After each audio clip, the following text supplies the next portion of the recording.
Hi, I'm Barry Coffing with MusicSupervisor.com, and we get artists. If you are an independent artist just getting started, check out Go Produce.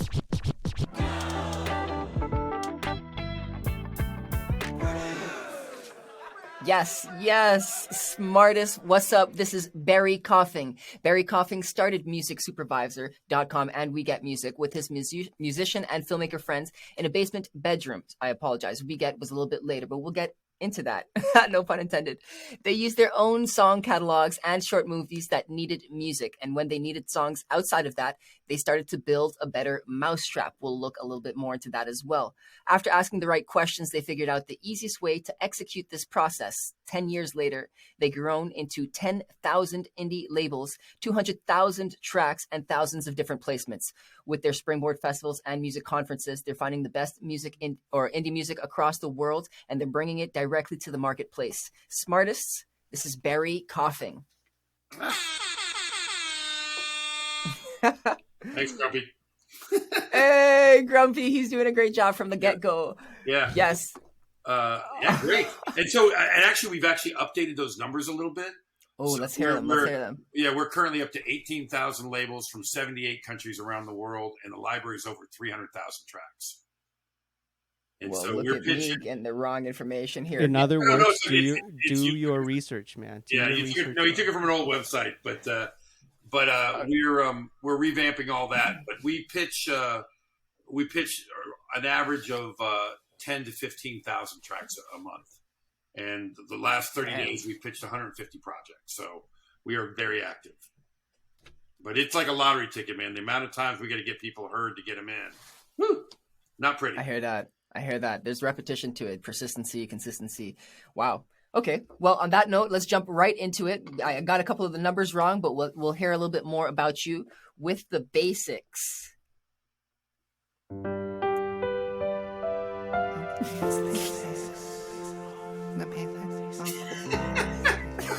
I see. It's the basics. Yes. So I don't know if you think that maybe the Grumpy Sound Guy has a potential in sync licensing. Maybe he could get that into like a bigger promotional deal, the basics soundtrack. I think so. Well, the thing is as someone who's made $750 with the tuba playing the wedding march, I believe that there's a place for Grumpy Sound Guy. There's a place for Thank you. Hey, definitely. We got this. I need to make $750. You can make money. You too. Please ask me how much they paid me for these transition sounds. Please don't. They got what they paid for, right? Fair enough. Awesome. Okay, so Barry, there's a whole lot of different things that you can do with your life, but why did you choose music, the music industry, over anything else? There's only one reason to choose the music industry, and it's because you love it. Because then if you love making music, it's one of the best, most fun jobs you can do. It's got its challenges, but I get up every day thrilled to go to work and not to, I've dug ditches before. I've done these other things, never got up happy to go to work. So to me, I think that's the secret about it. If you're doing it for the money, there are way better ways to make money and way easier ways. If you do it because you love it, you'll be thrilled. Absolutely. I like that you said that you did other things. It's not like, ooh, finally this person has made it and like they were born to be an artist. They've sacrificed a lot and they've probably done other kinds of roles in order to supplement their careers to get to that point. So like it's actually an active decision that one has to make to step away from these other kinds of traditional jobs to enter the world. There's two things, in the world today, the two things that I think that I may not agree with. DIY, I think, is a crock. No one ever did it themselves. If the Beatles didn't have a great producer and a great manager, they'd still be singing in a brothel in Berlin. So I just don't agree with that. And I also, to a certain extent, I don't agree with the artist hobbyist, where you go and do your day job and you're going to do your art at night. It's a way to do that if that's where it fits in for you. But if you think you're going to do great things because you're freed up because you've got a day job, it's a little bit like you got to go all in if you're going to do this. And the best day job to me is another thing in the music business. So while I did stuff when I was a kid, once I became an adult, I was playing in wedding bands. I was writing jingles. I was doing producing records. I was touring, everything you could do with music, because that's a job that builds your skills for what you're doing. It's like if you want to be, not everybody can be an NFL quarterback, but can you be in professional football? Can you make a living in football? Yeah. Same thing with music. You're in no danger of being Beyonce tomorrow, but can you make a nice living for your family? Yeah, you can. And you'll still be in the music business, but don't pretend like you can control that you're going to be a rock star, Yeah. Because you're not. Yeah. There's an element of luck. There's also knowing what Beyonce's life was like. You wouldn't want that. I mean, it's rigorous. It's rigorous. It's Olympics, like Olympic. Well, you level. get up and they dress you, they take you. They pick your food, they pick your time schedule. You just get up and do what they say. And after 18 months of someone doing everything, when you come off the road, half these people, it takes them 6 months to turn into a human again. You don't have to do anything. No one's going to wake you up and get you out of bed. No one's going to dress you. No one, you're a show pony, a really expensive one. But but that's not, no one accidentally becomes that famous. You have to work at it, and you have to give an incredible amount of effort to be that. So no one, I don't want everything. All the fame. Yeah, you're not in any danger, dude. Trust me. Yes, no, it's legitimate. It's legitimate though. Okay, that's it. You make a good point. The hobbyists, the people that have their day jobs doing whatever else, fair. If that makes you happy, so be it. But realize, even the amount of effort that you're going to be putting in, you're not necessarily going to get that all back. You're going to have to give in more than that which you receive. So there's a lot of give and take to that. Well, to take that in the real world, hey, I always want to be a doctor, but not really doctor all the time. So I'm just kind of doctoring on the weekends and on the, what other thing would you like an answer on? Exactly. Like if you're doing your wedding, do you want somebody who is an accountant during the week and plays in a band at night?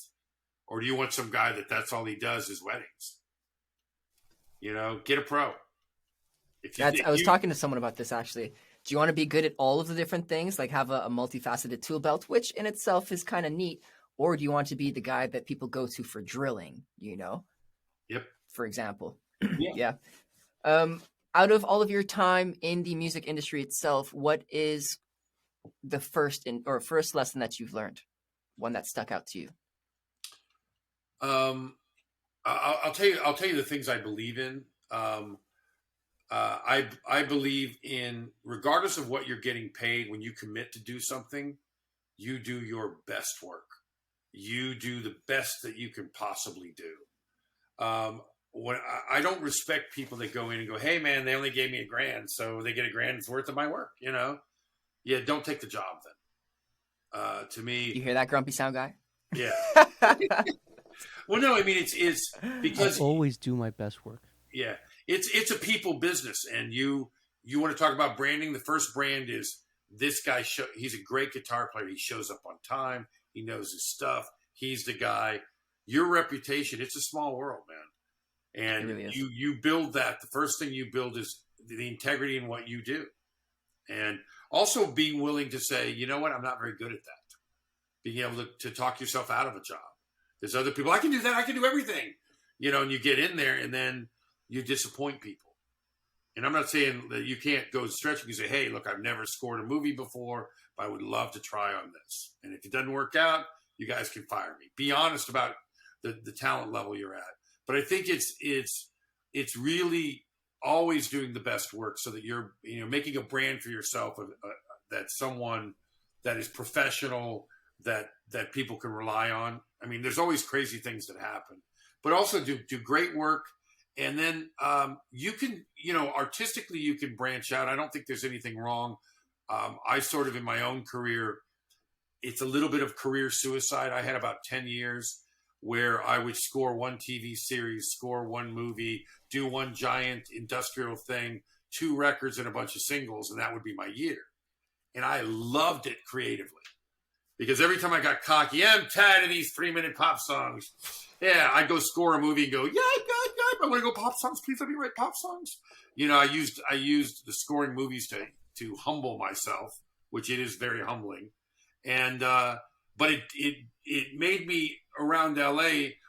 You could talk to 5 different people, and they would say I was 5 different guys. Oh, that's Barry's a great songwriter. Oh, what a producer. Oh, this guy can score. Hey, man, this guy can really write a song. And you don't really, the guys who, again, it's brain surgeons get a lot more money than a general, regular doctor. So if you could specialize in something, it's tying into what you said, being the best driller. If you want to be smart financially and stuff, there's something to being an expert at a certain thing. Very true. Very true. I've seen that, and I've heard that from a lot of our guests in the past. What do you do? What would you recommend doing, or what did you do at the beginning?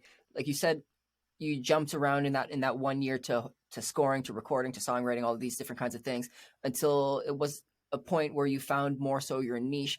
What would you recommend to the individual that doesn't necessarily know what their dramatic or their point of interest is? Do you recommend jumping around like what you did, or how would you go about doing it?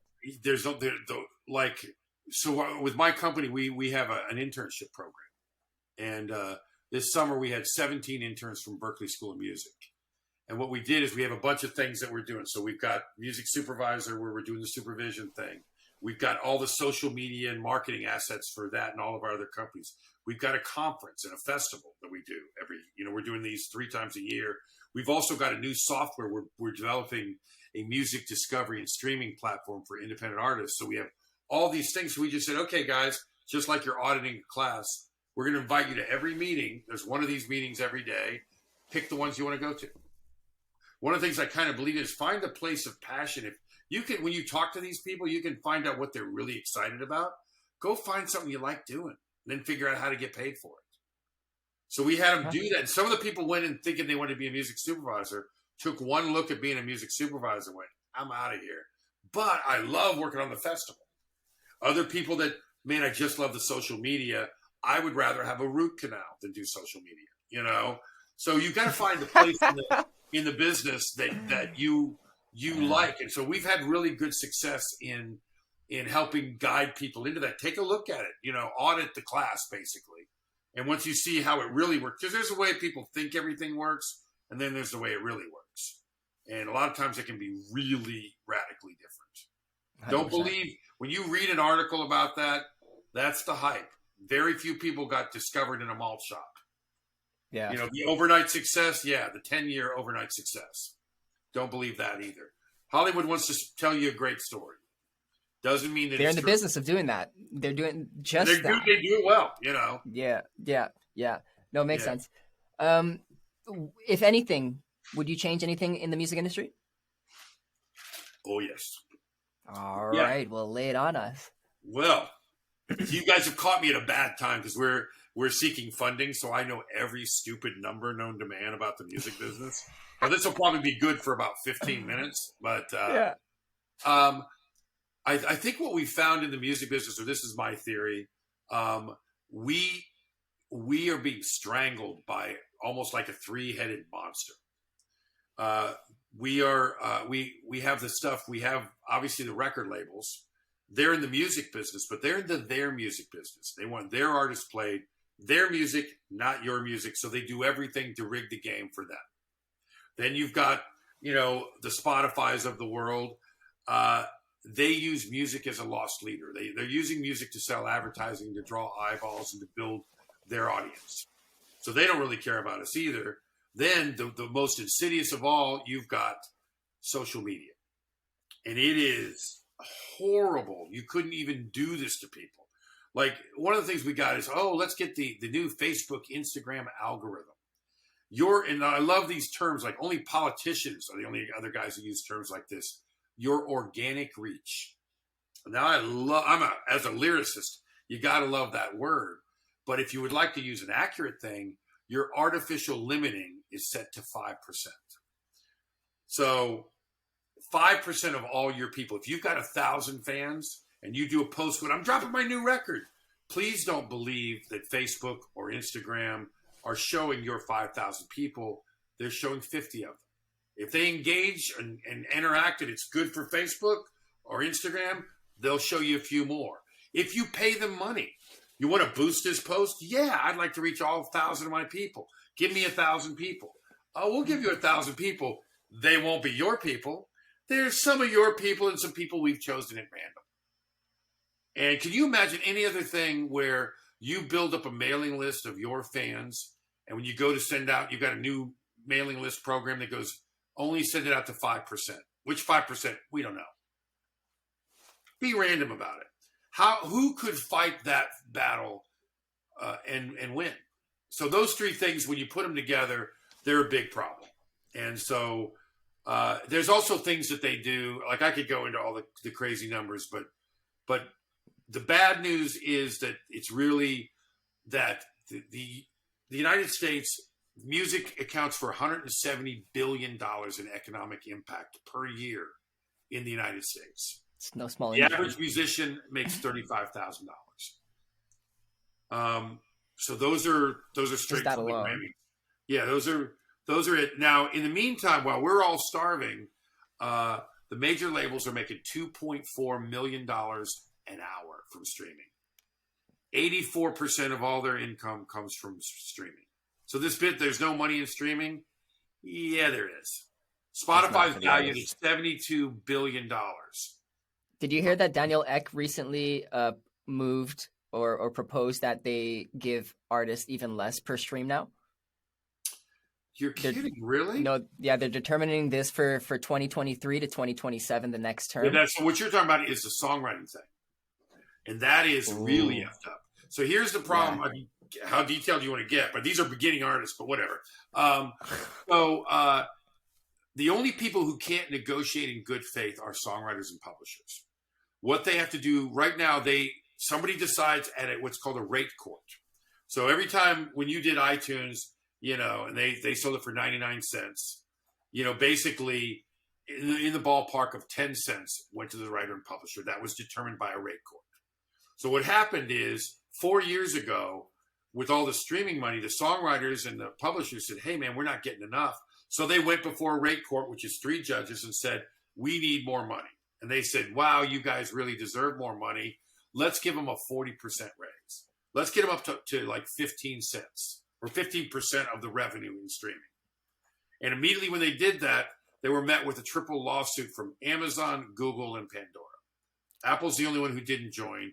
They blocked it, so that never was implemented. They won the lower court ruling, but they've lost the upper court ruling. It's not in effect. And now we're about to negotiate again. And the secret things leaking out, what you're talking about, is like one of the guys from representing the publishers had a hissy fit about 48 hours ago. He got a look at what they filed, and he can't say everything. It'll come out in the next week or so. But they basically F you on the 40% raise. They want to go back to the 10 point whatever. They want to go back to 10%. And with Spotify, they want to go 10% of what? Well, not everything, because we have podcasts now. So let's reduce the number of things we pay out. Like, why should I pay a musician if it's a podcast? And then Apple, they make money off of iPhones. It's a lost leader for Apple and Amazon because they don't care. And Google, they don't care. So getting 10% of something they can afford to lose money on, they just lower the prices.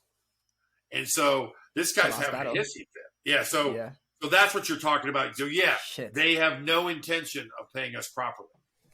Well, but let me give you something. I'll give you the last bit of crazy news to insult you further.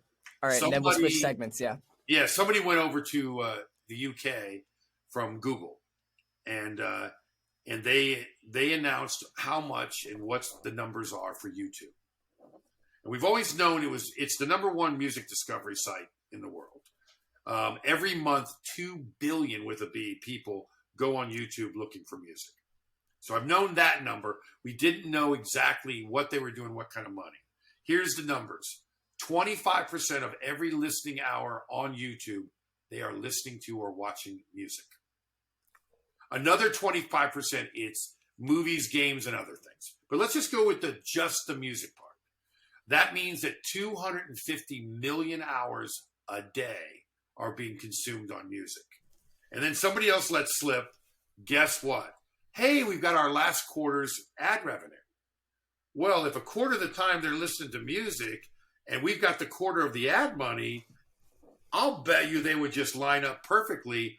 They make $7 billion off of music advertising. Now, as a young artist, if you want to get some of that ad money, you need to have 1,000 subscribers and 4,000 aggregate hours of watching before they'll give you the first taste of the ad money. That sounds fair, right? Yeah. Where can I sign up?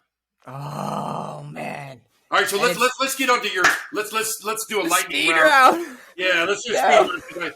That's a heavy way to end. Yeah. No, I mean it makes sense though. Yeah. But with that being said, there's a boatload of money there. Yeah. Like the streaming can make a lot of money, and that's one of the things we're looking at. So, as an independent artist, the thing I would advise you is there was a period of time where they go crank out the content, do everything, do demos, do this, and just put the music out there. With 45,000 new songs being uploaded to Spotify every day, we don't need any more bad music. So take the time, make refine it. Great stuff. Yeah. Spotify, they punish you for not putting out new music every 90 days. They have no clue what it takes to put out a great recording. If you can't put a new album out every 90 days, and even putting a single, you can't make money off of singles. We never could.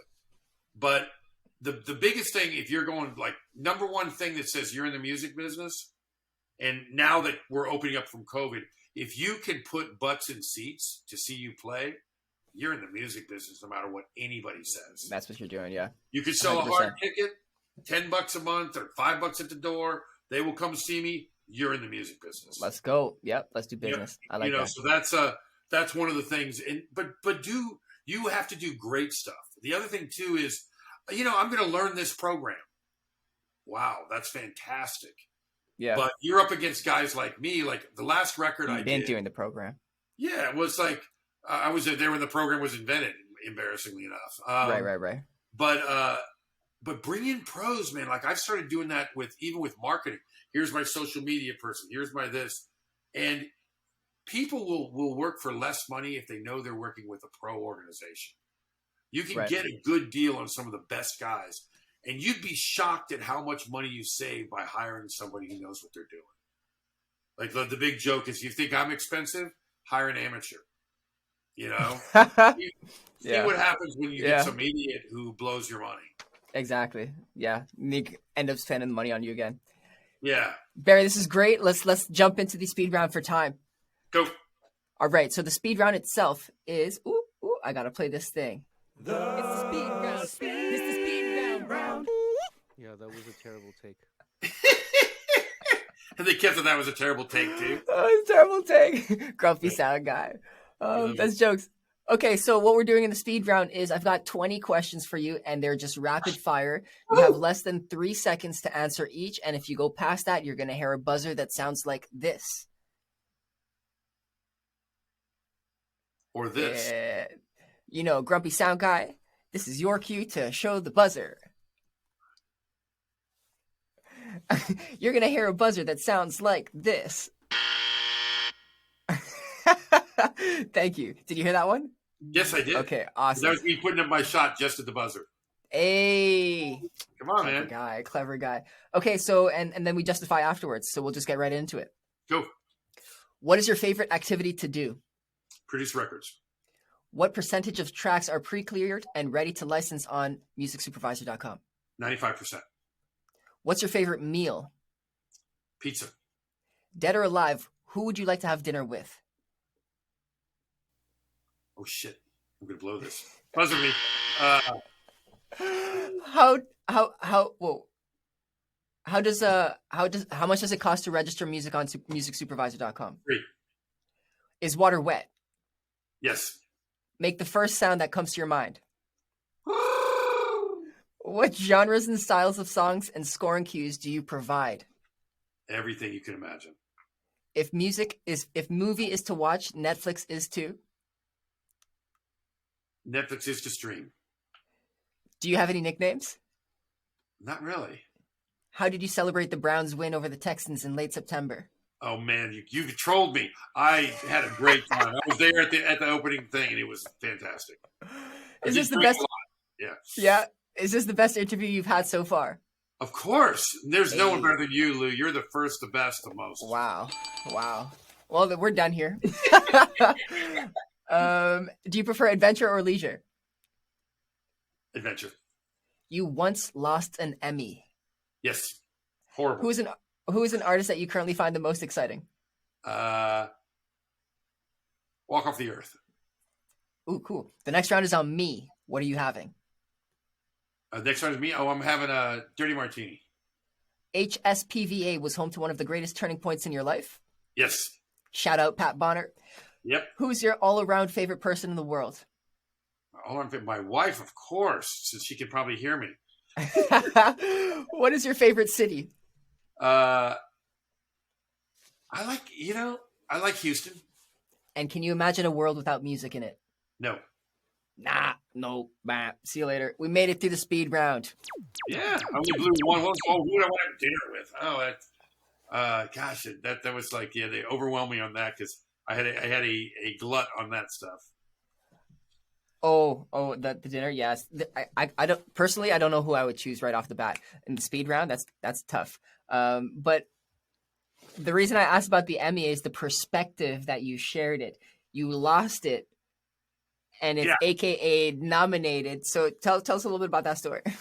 That's because so you're making fun of my LinkedIn bio, which I lost jobs for that because they thought I wasn't serious enough.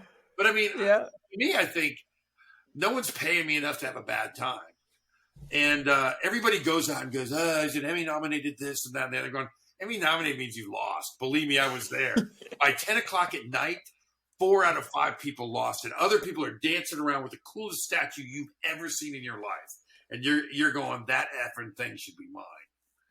So it is not happening. And I paid $350 a ticket to bring my parents, got the limo, did the whole thing. Hey, Mom, Dad, come watch me lose. It'll be great. Let's have some bad chicken and watch me lose. So that's why everybody goes, oh, it's nice to be nominated. Yeah, you don't think that when you're there, man. Trust me. Yeah. At least you can see the humor in it, Yeah, I would say I'm an Emmy loser. Oh, that's awesome. Grumpy sound guy. With that, on that bright story end, we'll jump into our next segment called What's Yo Take? What's your take? Say what your take is. What's your take? Let me hear you say. What's your take? Can't hear you now. What's your take? I'm sorry. I liked the addition you had there.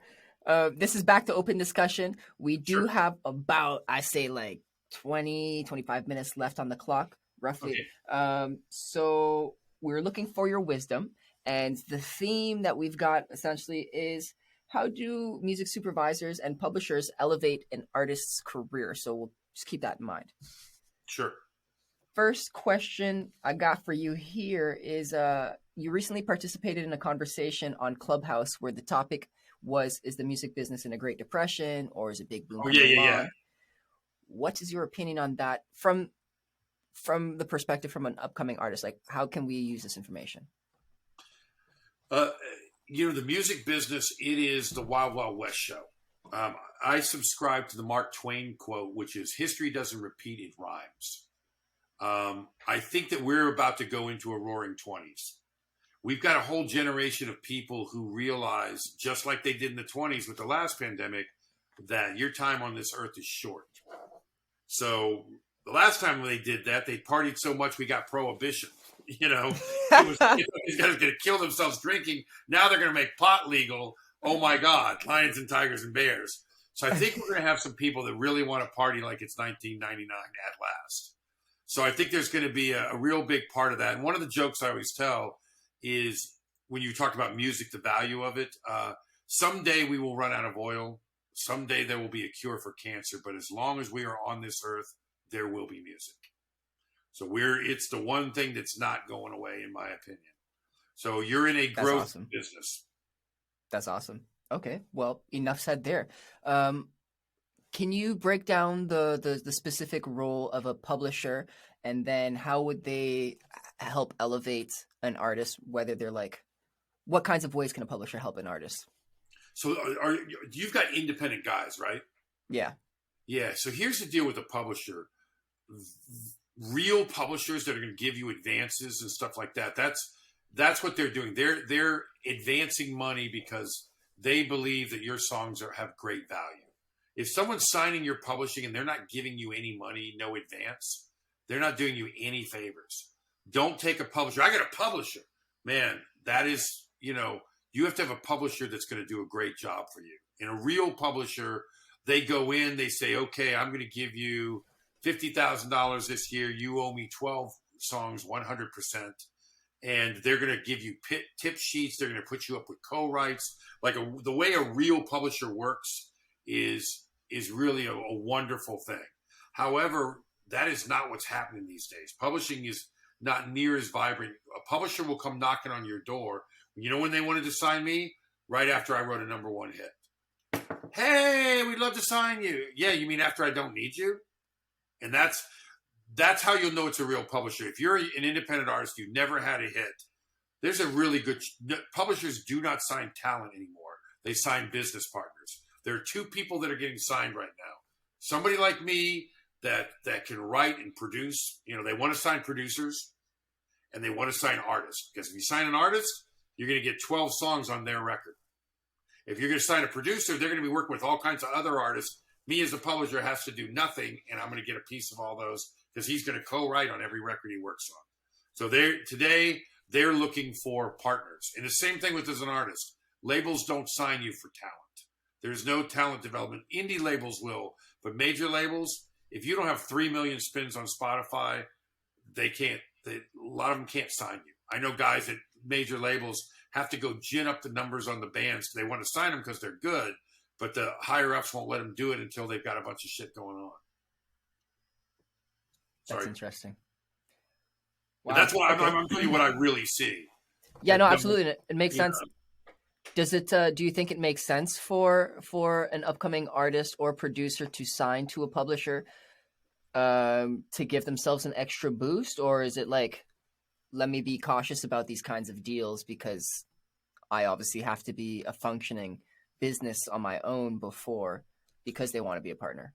Yeah, so it comes down to, if somebody's going to sign you, they're going to go, Big Lou, you are so talented. Oh my God, we love you. Marjorie loves you. Everyone thinks you're a hit. We want to sign you publishing. And you go, great. What's the advance? Well, we don't really have an advance, but we're going to work real hard for you. All right, if you insist on doing that, do an exit clause. 12 months out, if I don't like what you're doing, I take all my stuff and I go home. Have a reversion clause. Always, always, always. Once in a while, you got to trust people, roll the dice if you feel real good about them, but always give yourself an escape hatch. Interesting. So it's probably in your best interest, if you're trying to come up with any kinds of deal or any kind of contract, find yourself an entertainment lawyer before you sign anything. Yeah. Don't ever sign anything without having a lawyer look at it. Okay. And then how long would you say... These problems that you're bringing up, most of your people don't have this problem. The number of people watching this that have the struggle of somebody wants to give me a publishing deal, one, either it's a bullshit deal, or two, they don't have that problem. Once in a while there'll be something good. That's not their big problem. What the real question is, how do I write a song that people start calling me about? There's two things in business. You can be a sales funnel where you try to suck everybody in. Look how great I am. Look how great I am. Or you could be a magnet where they're drawn to you. Hey, I'm just doing my thing. I'm writing songs and I put it on this one artist and it just seems to be blowing up. So as a songwriter, you know what I would do? And this is what I advise. I call it the 3 ways to win rule. Let's hear it. You can't work any harder generally. If you're really a hardworking guy, you got to work smarter. So let's say I'm going to write a song. I want to write a song. I'm going to go, hey, I want to first off get as many partners as I can. Lou, you want to do a record. You want to get a record deal. I just want to write and produce. How about I write and produce something for you? I'm going to do it. You're going to donate your time. Maybe we'll split the recording cost. Maybe I'll front it, whatever. But you can have it, and I want to do it in the style that you love, that you are going to run out and play every place, and you're going to go try to get a record deal with that.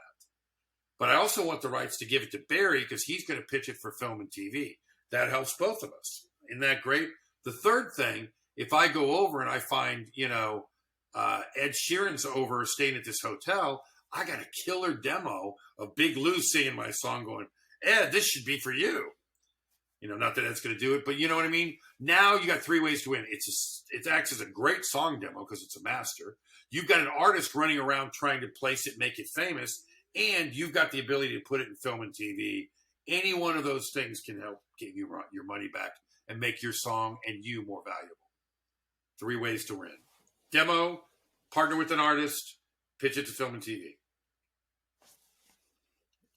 It's a fairly simple recipe. I mean, like, once you've got your product, do those things. It may not hit every single time, but get into the routine of doing that. And each time you get a little bit better and you're bound to win. Well, and also, too, I've done that with artists. There's an artist that had very little money, and I did 2 songs on him, but I spent every dime. I wanted to have a horn section, so I had a sax player do 7 tracks and all this stuff. And my wife's going, why are you spending all this time? You're spending all the money. I'm going, because it sounds good. I'm doing it great. I want it to be great, And 2 years later, he goes, man, I just got asked to score a TV series, and I wanted somebody to work with, and I thought of you.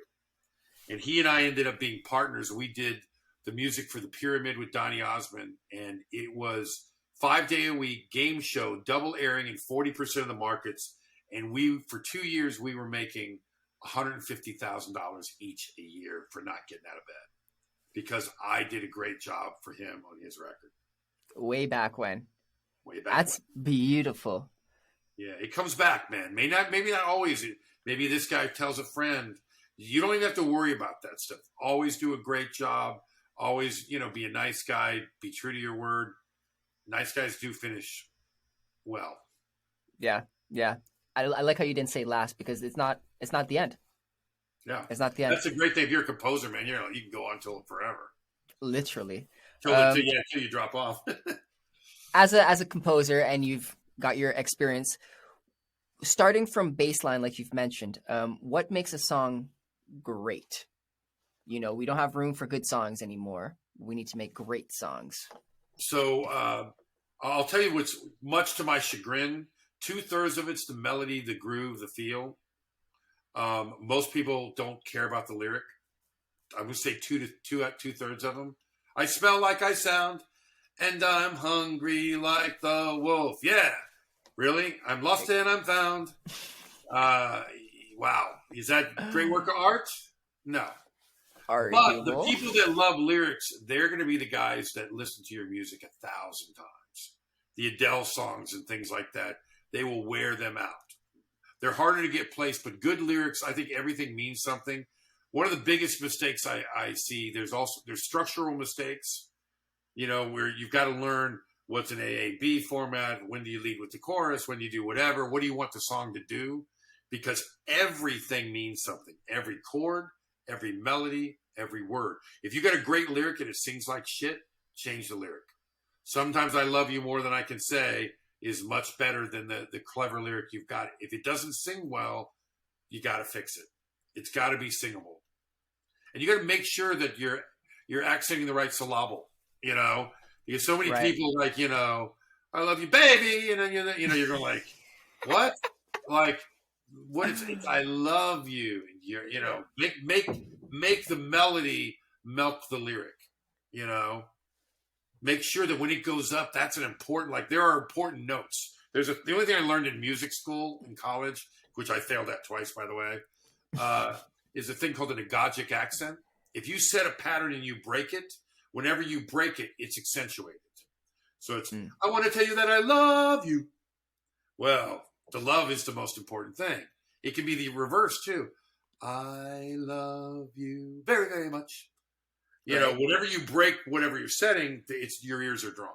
And at a certain point, it becomes a bag of tricks. Songwriting is not 2 + 2 = 4. It's Papa's got a brand new bag.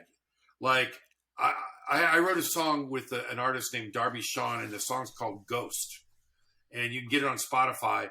And it is the weirdest effing arrangement I've ever done. We couldn't think of any other way to do it. We do not do the second verse until after the bridge. Oh. And the whole time we're going like, does this feel right to you? Like, yeah, we didn't disagree, but it's a weird ass. I've never written a song like that, and it was right for that song. So you need to know the rules, but you don't have to follow them. Know when you're breaking. Yeah. Mm-hmm. Be aware of them. Know that you're being crazy. The other thing too is you want to cheat and be commercial. Start with the chorus. You're doing something for radio, boy. There's a number one cheat, because by the time, like normally radio, they want to make sure that you've got to have finished your chorus by the 1 minute mark. Well, if you start with the chorus, you might have finished 2 choruses. Songs right now are getting shorter. They're getting back to Beatley times. Like again, everything kind of cycles back around. But there's some tricks and stuff, and learning that the songwriting stuff can be really helpful. So the songwriting stuff seems so fascinating, and like I have my fair share of it, and fortunately, I haven't really encountered a situation where I'm butting heads with another songwriter or a co-writer. Perhaps you have. I'm curious to know how did you handle it, or how would you recommend handling a situation where you're in the studio, you're doing some work. I want to go in this direction. You're like, no, this is trash, and all of a sudden, it's kind of an awkward separation. How do you deal with that? Yeah, because I've written in a bunch of different ways. So yeah, the first thing is, who's the song for? If you and I are songwriters, but we're writing it for Grumpy Sound Guy, let's let Grumpy Sound Guy. Do you like his idea or mine?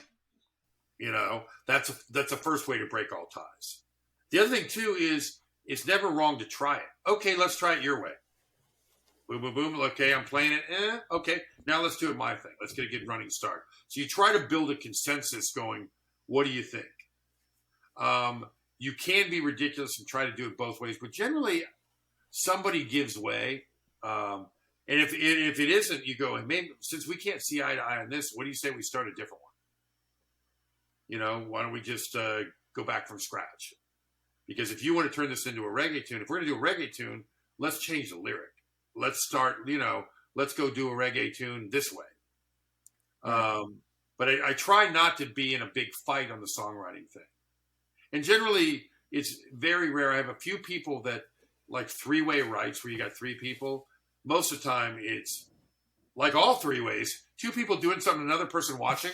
I don't know if you're familiar with that. Yeah. So once in a while, you get where it's a real 3 people contributing. Right. That's always exciting. From a songwriting standpoint, you really legally are only writing the song if you write the melody and the lyric. There is no copywriting a chord or an arrangement. But with that being said, I've got a guy named Mark Hugenberger that I write a lot of jazz stuff with, and he was Natalie Cole's MD, an incredible piano player. So I'll do the melody, he'll do the chords. I got a lyricist named Julius Robinson that works with me, a music supervisor. Mm-hmm. We write, he writes a great lyric. So I'll go and tweak his lyric. Mark will tweak my melody. I'll tweak his chords. Everybody does their thing. At the end of the day, it really has that a third feeling, And so that's always nice to do. I love doing that kind of stuff. And we've never had an argument. Like, it was like just easy. Cohesive chemistry. I like that. It was really good. Awesome. We are getting near to the end of this segment. I do want to know a brief summary for the newer artists. Just give them a decent understanding of what a supervisor is and how they can begin interacting with them to elevate their careers. So you've got to understand that a music supervisor can be a wide-ranging job. It can be a guy who, shut up, bitch, go get me a Doobie Brothers song, or it's you're a partner in the whole thing. You're breaking down the script, saying I hear reggae here and being treated like this. The two things. One thing you have to understand is a music supervisor is not the be-all, end-all in the music. When I pick something, like I'm supervised, I've got 5 projects that I'm directly supervising right now, and so I got to go. If it's a film, the generally the butt I got to kiss is the director. They've been working on that thing forever. They've got a vision. So I am there to communicate his vision and to translate. This guy couldn't talk to a composer if his life depended on it. You know, I just say in this kind of a club, I think they'd be listening to this. This age person would listen to that. This makes the scene happen. So I'm dealing with him. If you're in production on a TV show, the showrunner or the producer is the final say.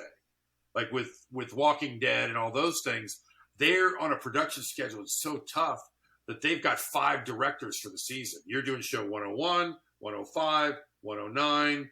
So you can't let 5 different directors pick the musical style. So the producer says, we're going for this. We know what this character likes. We knew this. So those are the power brokers. And if you're doing advertising, it's the ad agency. Do not, if you've got a great idea for Chevy, do not reach out to Chevy.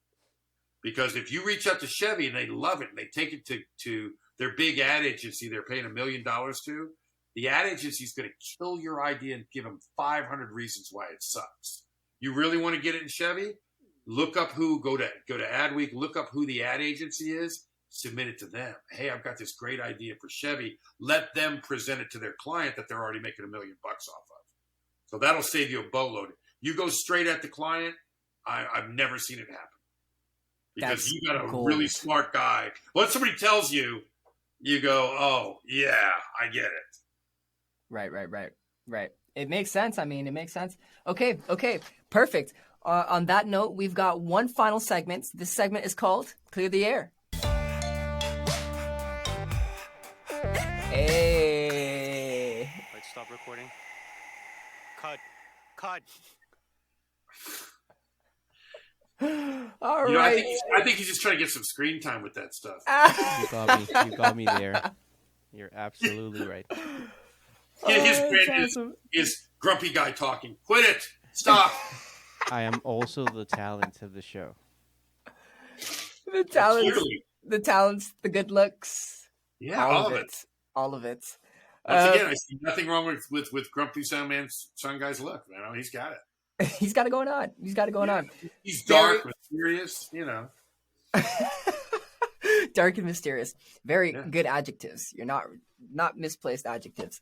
Clear the air.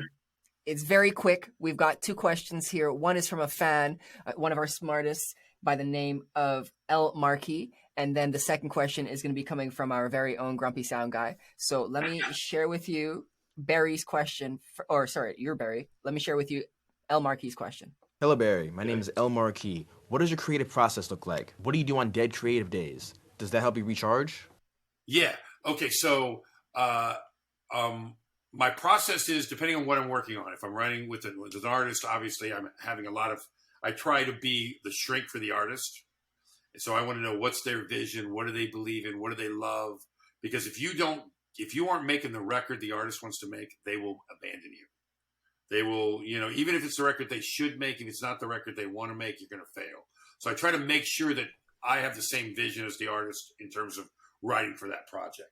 If it's a film, I'm looking at the script, I'm clicking it out. So if I'm writing for a film, I certainly try to get the script, but I also try to get a hold of picture, and I'll put a click track on it. So you can put a click and go, door slam, car crash, here's what's going here. And once you get a tempo, then you start to kind of put some chords. Is it major? Is it minor? All that kind of stuff. If I'm just writing something from scratch, it's great for me to do. I like to work at midnight when I'm alone and sad. Sad guy writes much better songs. So that's my creative process. If I'm struggling with the creative process, first thing I do is change my environment. If I'm inside, I go outside. Swimming, walking, driving. Great things for writing lyrics. While I'm driving, your conscious mind is engaged. Then your subconscious mind goes, what about, that stuff. The other thing, too, is the number of great lines I've found going to the bathroom. Wait, I got the other line, Oh, my God. It's another thing where conscious mind is going, don't pee all over the floor, and subconscious mind just came up with a great lyric.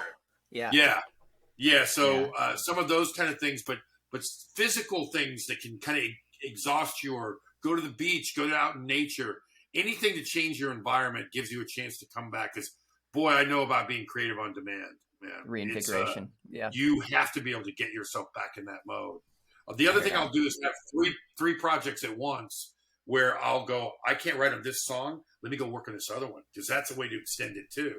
You can write on this, then I'll go back to this. So I like to have 2 or 3 projects. That's another Got you. way. Bottom line, take a laxative. That helps. Yeah. Spend more time in the bathroom. Yeah. I won't say the number. That's a really good thing. Yeah. Oh shoot or shit. Yeah, I'm not gonna say there's no pads around my toilet, but that's jokes. And thank you, El Marquis, for your question. That was a phenomenal question. Very phenomenal response. Now, Grumpy Sound Guy, can you share your question, please? Barry, I'm curious. What do the Royal Studios Memphis and Boo and Willie's Mitchell Grammys mean to you? You caught me fondling them. So, all right. So I do have a thing for fondling other people's awards. My best fondling job was I was with the lyricist who wrote Titanic, and he also wrote just a bunch of, like, Will Jennings has written like a ton of hits, and I used to sing his demos. So I said, all right, I'll sing this demo, but I get to fondle your Oscar and your Emmy. So I did fondle them. The Oscar's heavier, the Emmy's good. Grammys are way a third. But I love fondling the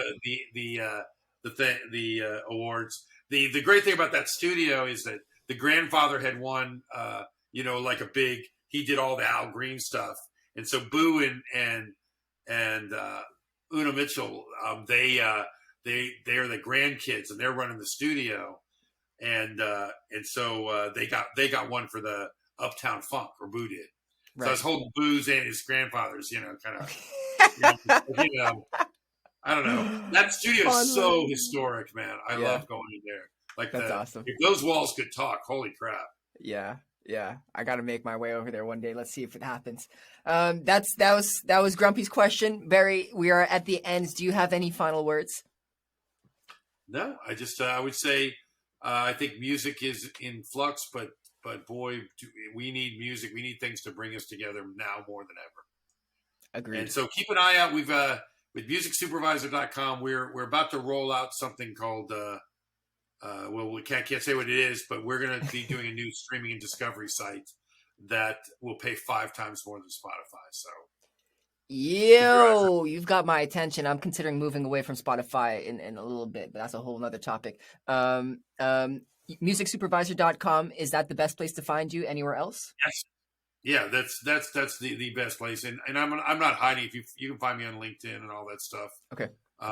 If I'm doing business to business stuff, I like LinkedIn, and I like emails in terms of preferred contact, because I've got all these folders. I get 100 emails a day. Listen to my song, that kind of stuff. So the other thing to do is, if you're going to be reaching out to people for that, do a little research, find out what they're working on. Like, if you're going to go approach a supervisor directly, do not go, hey, what are you looking for?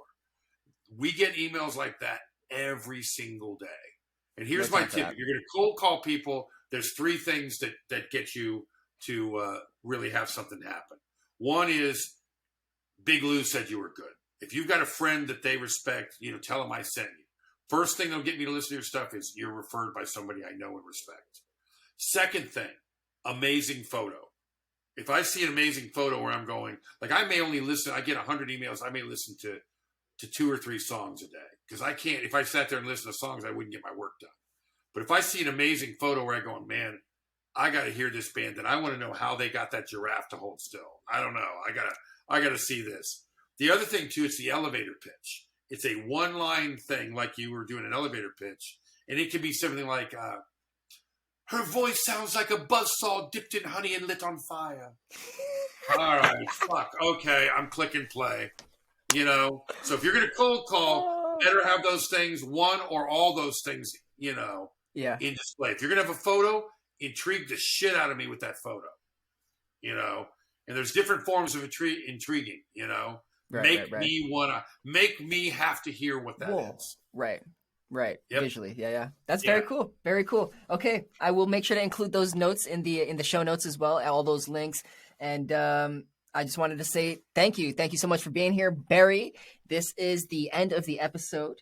SmArtist, quick message for you. If you want to find us at all, connect with us, other like-minded individuals, check us out on our Facebook group. You can find that at goproduce.ca/groups. I will be there. My name is Big Lou, and I want to see you there. We out.